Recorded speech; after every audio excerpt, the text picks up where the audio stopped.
Hello again, and welcome to our Governing Health podcast. I'm your host, Michael Peregrine. We're pleased to have you with us. Let's start with the obvious.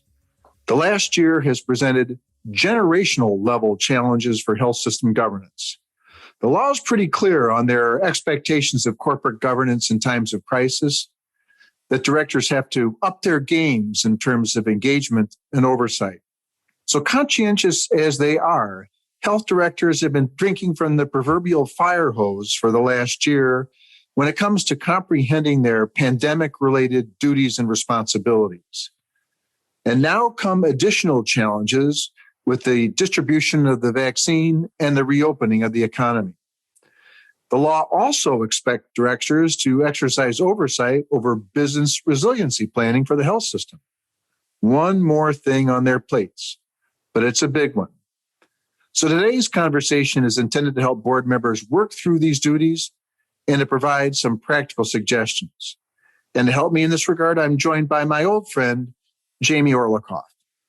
As many of you know, Jamie is president of Orlikoff and Associates, Inc., a consulting firm specializing in healthcare governance and leadership, strategy, quality, patient safety, and organizational development. He's the national advisor on governance and leadership to the American Hospital Association. Jamie's been involved in leadership, quality, and strategy issues for over 40 years, and since 1985 has worked with the hospital and system governing boards to strengthen their overall effectiveness and their oversight of strategy and quality. Jamie, welcome back to the program. It's terrific to have you with us, and especially on times like right now where things seem to be changing on a daily basis with respect to board oversight of all these issues. So let me go right to it. Does the board of a hospital or health system have a real significant role to play still in helping their organizations deal with the pandemic and its aftermaths, or is that all over? Well, first of all, thanks for having me, Michael. Pleasure to be with you. It's not all over. And so the answer to your question is an emphatic yes. Boards definitely have a role. And much of that role is reflected in the question that you asked, is first to avoid the temptation of thinking that COVID is over. We're going to be living with the implications of COVID for quite some time to come. And so perhaps one of the first roles of a board is to force themselves to keep their minds and their agendas open, both to be sensitive, to anticipate and prepare for the reverberations of COVID on their clinical operations and on their finances. But secondly, to learn the lessons, to make sure that we don't forget the lessons of the pandemic, but to learn them and incorporate them so we don't repeat the mistakes that we made with the pandemic. So I would say, unfortunately, even though no one wants to hear it, COVID is not over by a long shot. I guess one of the related questions, Jamie, is how do you see the board getting involved with some of the guidance we've received from the federal government over the last, 3-4 weeks, with the major shift in guidance from the CDC of maybe 3 weeks ago, and the more recent direction on mask wearing. And also, I guess we throw in there what the EEOC said about obligations or the ability of employers to obligate mask wearing. Does the board have a role in implementing, or are these just management decisions? No. These are three very important and related issues, but definitely have governance implications based on the past behavior of the organization regarding previous approaches to mandates of vaccination, specifically, mandate of flu vaccines, but then also being very sensitive to how the pandemic and the vaccination rates are playing out in their communities. So the first thing, let's talk about the CDC Mass Guidance. And unfortunately, as understandable as it is to ring the bell and declare the pandemic over, this is an example of something that we've seen since the beginning of the pandemic, mixed messaging. Although the CDC didn't say it when they said you don't have to wear a mask in public if you're vaccinated, it's easy to interpret that as the pandemic is over and no one needs to wear a mask, even if you're not vaccinated. So a direct problem, and we're seeing that, a direct consequence of that is increasing rates of COVID hospitalization in communities that don't have very high rates of vaccination. In fact, there are some mostly rural health systems that experienced Memorial Day COVID surges of hospitalized patients and patients on ventilators that exceeded the extent of their surges in the winter of 2020 and 2021. So, so the mixed messaging is a problem, and boards need to be very aware of this in terms of how it plays into what is happening in their communities and the service areas covered by their health systems. And they may find that they have to go in and mediate or modify the CDC message, which won't make them particularly popular, but they've got to be very aggressive in supporting their executive and their clinical teams to kind of interdigitate the federal message with what is happening at the local level. This kind of goes to a point you and I have talked about over the last couple of months, just on as we're kicking ideas around. There's been a lot of conversation this year, maybe in the last 3 months, about corporate social responsibility, about the obligations of corporate executives and the companies to make social statements, to be responsive to political and social concerns that are going on, that are roiling the general world. Do board members, does corporate governance of a health system have some kind of obligation or expectation to weigh in on these issues of social disparities in terms of vaccinations, in terms of COVID exposure? Can the board make statements? Can the board get out there, or should it be out there on behalf of the corporation in pushing for public health initiatives, or should they just stay silent on the assumption that that's not their role? Well, it's a very important question, and so let me unpack it a little bit. Broadly, the answer is yes.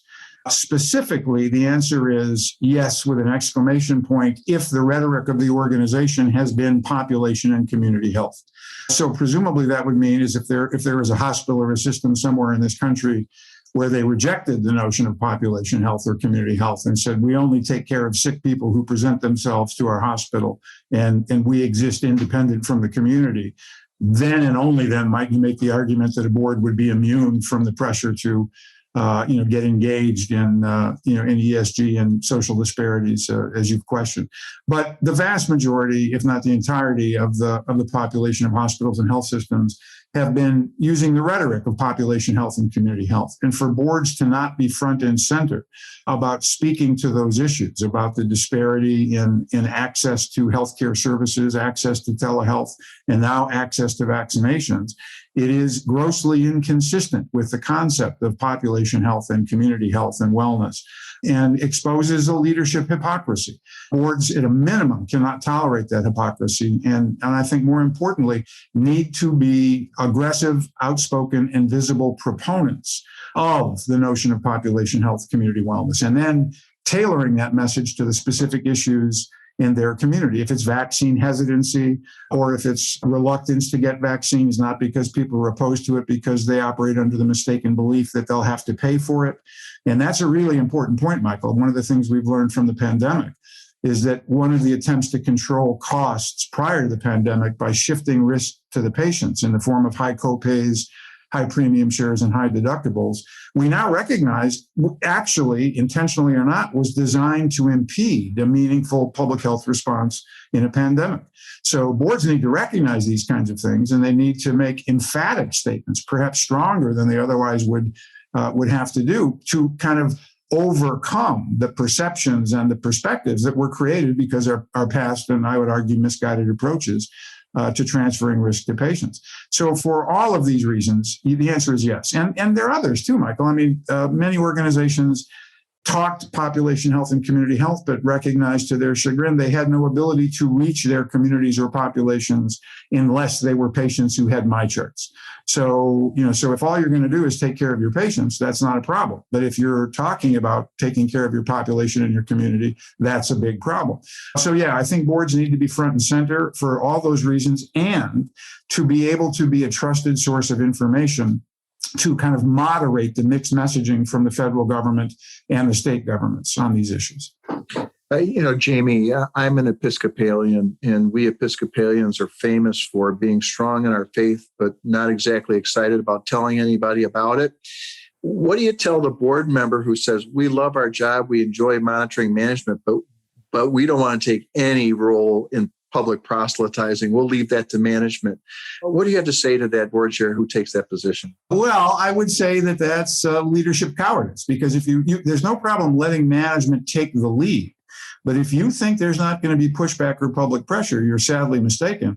And if the board is not willing to be lockstep in support of management it's going to, create a situation where management doesn't necessarily trust the board, because it's a very short walk from what you've suggested to the notion of a board telling its CEO, go ahead and do the right thing and we'll be there if the pressure comes. And then if the board's not willing to participate in the messaging, they're likely not going to be willing to participate in the support of the CEO when the pressure comes. So my argument is during these periods of great challenge, change, or pivoting, the board needs to be at a minimum willing to take the heat, which means that even if they're not in the lead role of providing the message, they have to be willing to give top cover to their executive. And by that, I mean approving things which would otherwise be a management function, precisely so that if management comes under pressure or the clinical leaders come under pressure, the board can say, this was our idea. This wasn't just management's idea. This was our idea, and we support management doing it. So if you're uncomfortable or upset at this, be angry at us, not at management. That's the minimum. That's the minimum. And I would say more importantly, as the kind of steward of the community asset, as most of whom are members of the community, it's much more powerful to have the message delivered by members of the community who have no kind of divided loyalties, because it's always possible to say that an executive or a clinical leader works for the institution and therefore is loyal to the institution. Board members who are not compensated, who don't, quote, work for the institution, can be more easily seen as operating from a place of purity in the messaging. So, and there are many more reasons. But yeah, I think boards need to step into this void, at least to give unwavering support to management if management is going to be the primary carrier of this message. Well, if you buy into the concept of this increased board profile on issues like this, which I agree with you, what's the role of the medical staff? Aren't they kind of waving their hands in the background and say, boys and girls, these are our issues. Let us be the spokesman. How do you balance the meaningful role of the medical staff, which has been at the front lines, in messaging these issues? Well, very similar response to the first question. Number one, many of the issues that are clinical should come from the medical staff. So when we were in the throes of the pandemic, rationing criteria, other issues like that, clearly. But once again, issues which previously might not have been appropriate to come to the board level are useful to come to the board for approval to give support to the clinician. So I'd say that's number one. Number two is, you're exactly right. The clinical leaders should be involved in this messaging. And so weaving together a leadership message where the leaders are arm in arm with no daylight between them. So there is one message coming from clinical leadership, executive management, and board leadership is very important these days. So I think once again, the concept of the board saying, we want to hear from you. We want to give you a platform. We want this to be approved at a board level for top cover. Now let's figure out how we stitch this messaging together so that we can give a consistent and common and needed theme to our particular population. How are you looking at the composition of health system and hospital boards now, post-pandemic, or at this point? Is there any impact? Is your advice altered in any way? Is it business as usual? I mean that in the context of broader diversity themes, or are you seeing specific changes that you're recommending as a direct result of the experience of the last 18 to 20 months? Well, I think it accelerates the previous recommendation, which is boards need to be aggressive in seeking diversity on the board. And one of the lessons from the pandemic was, the unequal distribution of assets and the unequal ability for a health system to reach its various communities. So I'm familiar with some rural systems who were aggressively pushing on telehealth, some of whom had very rural residents who were members of their board, others who did not. The ones who did immediately learned a very powerful message, which is not everyone in the community has equal access to the internet. That in rural environments and in inner city communities of color, access to the internet cannot be taken for granted. Now, as obvious as that message seems, it was the health system boards who had members of those communities on the board who immediately had to confront that issue, at the beginning. Whereas the health system boards who didn't have that level of diversity, even though that information was percolating somewhere in the bowels of the organization, it didn't penetrate to the level of governance, and therefore didn't make it into, the strategic initiatives about how to make telehealth equally accessible to everybody, or how to reach everybody. So I think the lesson from the pandemic has been diversity is crucially important for the reasons we understood it before, not to be representative of the community served, not to, you don't want a board which is composed based on a formula of X% of our population comes from this group and Y% comes from that group. But the fundamental lesson of diversity, Michael, is that diverse boards make better decisions than homogeneous boards. Diverse boards are forced, just as an example I just gave, to confront issues from different perspectives and look at issues through different lenses. And there is very compelling research that shows that will make a board make better decisions and be more responsive than a board that doesn't do that because they're primarily homogeneous. Jamie, I follow the management principle of if you can erase that email, the issue no longer exists. If we get to July 4th and meet and it really works actually quite well. If we get to July 4th and we meet the president's goals, can we effectively erase that pandemic email and move forward freely? Well, I wish, but the answer is no. And so this raises a really important governance issue that goes back to the questioning at the opening of this conversation. Can boards flip a switch and declare the pandemic over? We all want to do that, but the emphatic answer is no. We've got to avoid the temptation, however seductive it is, to think about that COVID will be over like flipping a light switch. There are going to be several significant different areas where COVID and its implications persist and have implications both for society and for healthcare systems. Probably the first and most obvious of these is the issue of long COVID, or PASC, post-acute syndrome COVID, where as many as 30% of people diagnosed with COVID have very debilitating symptoms of fatigue, brain fog, and the like. And these can persist for months, if not years. And in fact, just recently, we've identified another issue, another syndrome, POTS, P-O-T-S, postural orthostatic tachycardia syndrome. And many long-haul COVID sufferers develop this syndrome. And one of the great problems with this is there are fewer than 100 physicians in the country who specialize in treating that syndrome. So we're going to have a persistent, debilitating disease profile, which I personally believe will rival polio in terms of its impact of a disability effect on American society and on the American healthcare systems. The second issue is actually probably more worrisome, and that is the acute challenges of COVID. And there's some very worrisome data, which now unfortunately is being corroborated. It first came out of the United Kingdom in a study in the first surge of COVID, where a study was done on 47,000 patients who had been admitted to the hospital with COVID, recovered, and were successfully discharged. And what this study found was that within 3 months, 29% of them were readmitted to the hospital, and frequently for disease conditions they did not have prior to COVID, and 12% of them died. So now we're starting to see that same kind of data replicated, unfortunately, in the United States. A recent study done by Northwestern in Chicago found that 20% of patients who had been discharged from the hospital recovering from COVID were readmitted to the hospital during 4 months, and 12% of those returned within 30 days. And 40% of the people who were readmitted, once again, had conditions which they didn't have prior to COVID. So huge implications, not the least of which is financial, Michael, because one of the things that boards need to be aware of is all of these readmissions are for poorly reimbursed medical conditions, neurological conditions, stroke, dementia, migraines, kidney disease, liver disease, heart disease. And so it's possible that we're going to see reverberating readmissions for poorly reimbursed medical conditions that are directly related to COVID for some very, very long time to come. And those are just two examples. There are many other, but we've got to avoid the temptation of putting COVID in the rearview mirror just because we want to. And we need to do what good boards do, which is say, what are the potential long-term implications of this on our communities, on our finances, and then how do we prepare ourselves to mitigate those? Well, Jamie, let it never be said that these governing health podcasts aren't a bright ray of sunshine everybody's day.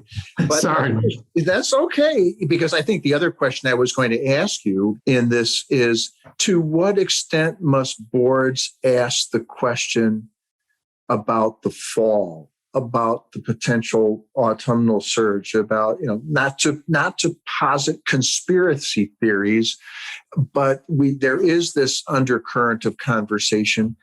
How deep should the board get into those kinds of issues? The preparation, the boomerang effect. Is it just simply asking a question of management and clinical leadership, or is it more aggressively saying, no, we want to see action here? What would your recommendation be? More aggressive. I think, and you used one of the words, but one of the key issues here is anticipation and preparedness. The notion of a fall surge is not possible. It is likely. And, as examples, the CDC has basically given up on the concept of herd immunity. So if we're not going to have herd immunity, COVID won't go away. And many health systems now are seeing completely different profiles of COVID admissions, where, the age range is between 30 to age 49. So if you're on a board and you have a population in the areas you serve that has a high degree of vaccine hesitancy, or for whatever reason, a significant portion, and by that I mean anything more than 25% of your population is not getting vaccinated, you can bank on a surge. You can bank on another surge. So now the question is, how are you going to deal with that? Not just financially, but also in terms of the pressure on staff, in terms of not forgetting the lessons that you just learned a few months ago. So yes, I think